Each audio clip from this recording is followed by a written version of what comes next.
Hi guys, so welcome to another video from Flaming Art slash Prism Craft Designs.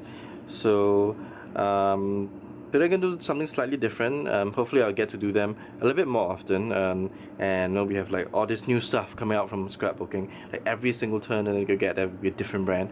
Even though like over the past few years it's kind of obvious that many of these bigger brands have starting to consolidate together. I guess it's also like a good reflection of the economy and the way that they choose to do like their mergers and acquisitions and whatnot. So today I'm going to talk about BasicGrey's Urban Luxe collection. This is a 6x6 paper pad, and this displays like pretty much the full range of the pen and papers coming from this collection. And what is unique about this collection, I would say unique, but what's special about this collection is that you get like patterns which are very graphical in nature, as well as patterns which are very organic and like this scribbly writings, this watercolor background, and this like kind of also like hand scribbles sort of thing.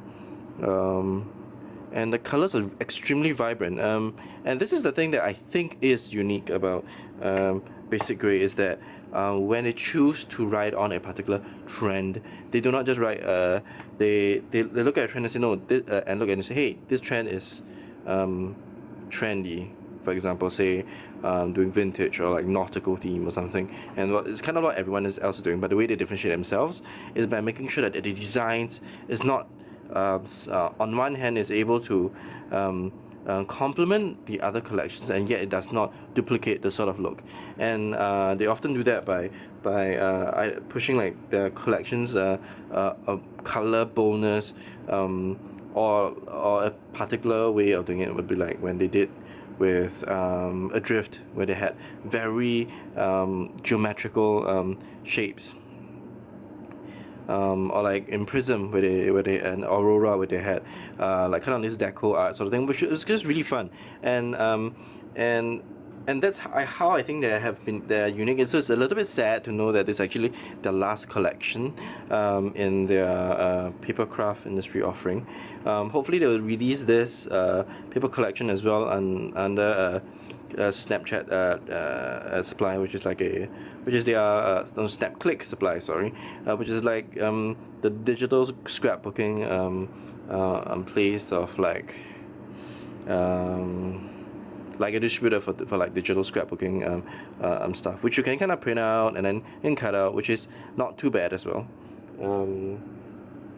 Yeah, and so it's kind of sort of like obvious that they were kind of like moving away from the paper crafting industry. I mean, on one hand, the designs tend to have to take into consideration two things, like how does it look on like a paper crafting thing, and how does it then possibly look like on a fabric. So I would think that your designers are kind of like having like a slightly hard time trying to figure out where else it can go, and even though like surface pattern designs for paper crafting and for fabrics have never really been like mutually exclusive, but increasingly so, and in the direction that the paper crafting industry has been moving, in making the designs more approachable by the masses, in appealing to a larger and wider audience. The products they have made, they tend to be designed towards that aspect,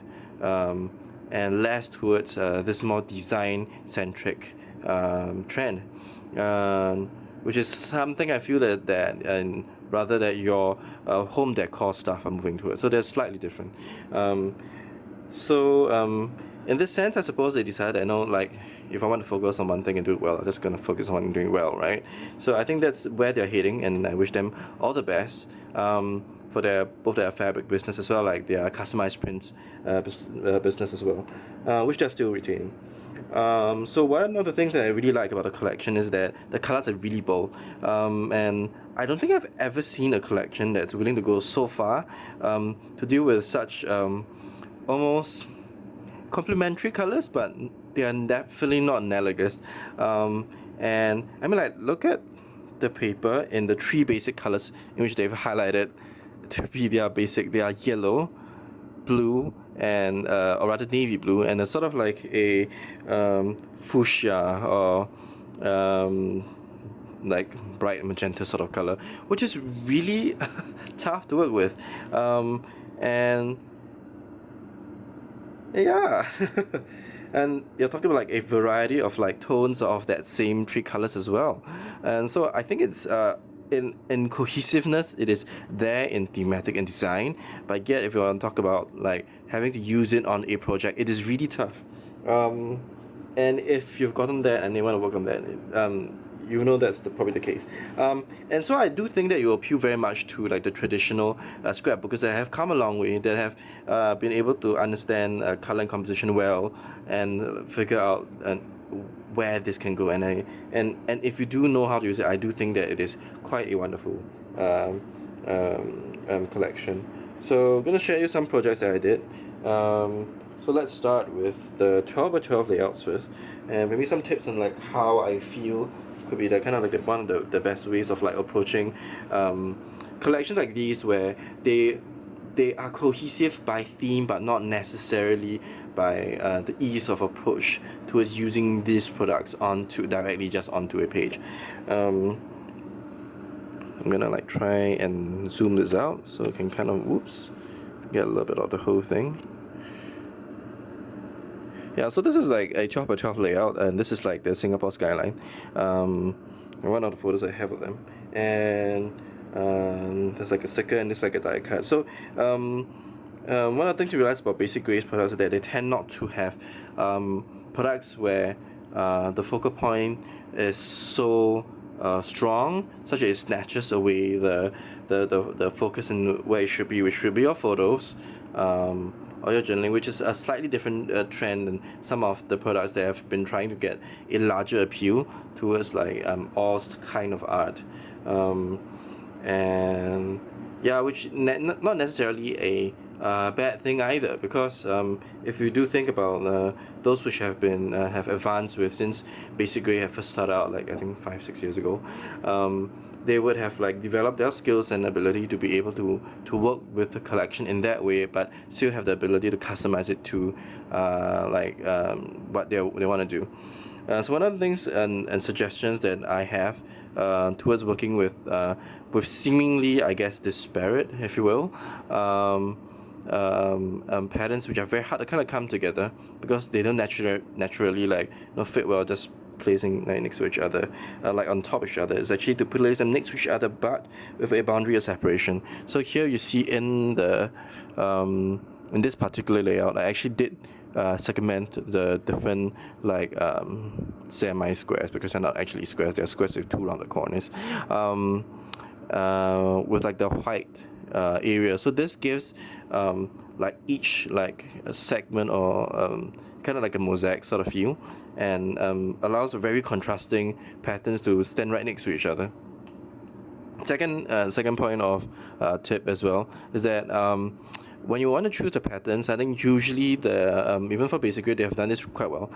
They have always tended to have different sizes of patterns. If you're talking like this is like relatively small, this is like medium-ish, and this like big-ish, like for every repeating concept on a pattern paper, and that's really helpful and kind of important, because when you have like multiple patterns where the sizes of their